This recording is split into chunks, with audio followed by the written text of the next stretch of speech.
Hi hello friends, நாம் இன்னைக்கு ஒரு சூப்பரான அசத்தலான ஒரு சைட் டிஷ் தான் பார்க்க போகிறோம். நாட்டுக்கோழி சுக்கா பண்ண போகிறோம்.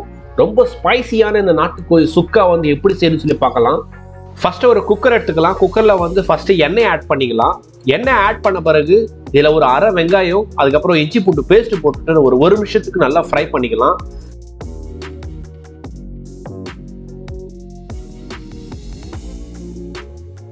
ஃப்ரை பண்ண பிறகு நம்ம இதில் வந்து பட்டை, கிராம்பு, இலாச்சி பவுடர் வந்து அரை டீஸ்பூன் ஆட் பண்ணிக்கலாம். மறுபடியும் மிக்ஸ் பண்ணிட்டு நம்ம இதில் ஸ்ட்ரைட்டாக நாட்டுக்கோழி தான் ஆட் பண்ண போகிறோம். நாட்டுக்கோழி ஆட் பண்ண பிறகு நம்ம இதில் வந்து நல்லா மிக்ஸ் பண்ணிக்கலாம். இந்த மசாலாவில் நல்லா மிக்ஸ் ஆன பிறகு மீதி மசாலாஸை போட்டுக்கலாம். இது பார்த்தீங்கன்னா ரொம்ப சிம்பிளாக இந்த நாட்டுக்கோழி சுக்கா செய்ய போகிறோம். ரொம்ப சிம்பிளான மசாலாஸ் தான் இது. ரொம்ப காம்ப்ளிகேட்டட்லாம் பண்ண போகிறதில்ல. ஸோ ரொம்ப சிம்பிளாக ஒரு சூப்பரான சைட் டிஷ் தான் நம்ம செய்ய போகிறோம். நல்லா மிக்ஸ் பண்ண பிறகு நம்ம இதில் வந்து மிளகாத்தூள் ஆட் பண்ணுறோம். அதுக்கடுத்து பார்த்தீங்கன்னா இதுலேயே வந்து மிளகு பொடியும் ஆட் பண்ணிடலாம். அடுத்து இதில் ஒரு தக்காளி, ஒரு பச்சை மிளகா, அதுக்கப்புறம் கொஞ்சோண்டு கொத்தமல்லியோட பேஸ்ட் ஆட் பண்ணுறோம்.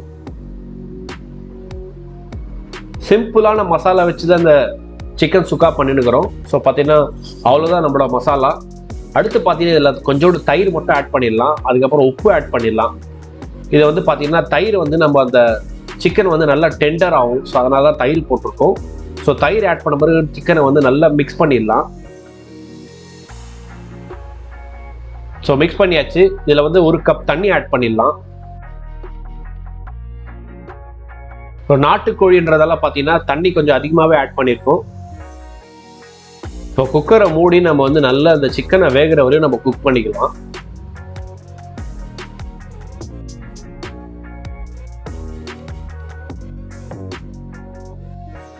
ஸோ ஒரு 4-5 விசிலுக்கு அப்புறம் பார்த்தீங்கன்னா நம்ம குக்கரை ஓப்பன் பண்ணியிருக்கோம். ஸோ சிக்கன் பார்த்தீங்கன்னா நல்லாவே வெந்துருச்சு. ஆனால் பார்த்தீங்கன்னா அந்த தண்ணி ஃபுல்லாக நம்மளுக்கு வற்றணும்.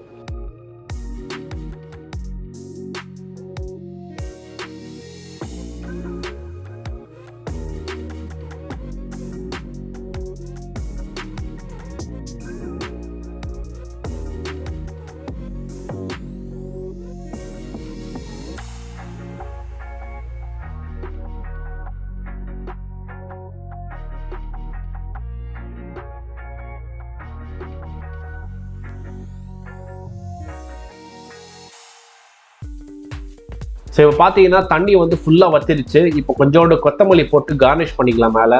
நம்மளோட சிக்கன் சுக்கா ரெடி ஆயிடுச்சு. ரொம்ப ஸ்பைசியான இந்த சிக்கன் சுக்கா சாப்பிட்றதுக்கு அவ்வளோ டேஸ்ட்டாக இருக்கும். நம்ம ரைஸோட இந்த சிக்கன் சுக்கா சாப்பிடும்போது ரொம்ப அசத்தலாக இருக்கும். நீங்களும் இந்த ரெசிபி கண்டிப்பாக ட்ரை பண்ணி பாருங்க. உங்களுக்கு கண்டிப்பாக பிடிக்கும். ப்ளீஸ் நம்ம சேனலை சப்ஸ்கிரைப் பண்ணுங்க, அப்புறம் பெல் பட்டனை ப்ரெஸ் பண்ணுங்க. இதே மாதிரி ரெசிபிகள்லாம் பார்த்தீங்கன்னா நம்ம சேனலில் வந்து நிறைய இருக்கு. அதையும் போயிட்டு செக் அவுட் பண்ணுங்க. மீண்டும் இதே மாதிரி ஒரு ரெசிபியோட சந்திக்கலாம். Till then take care. Bye பாய்.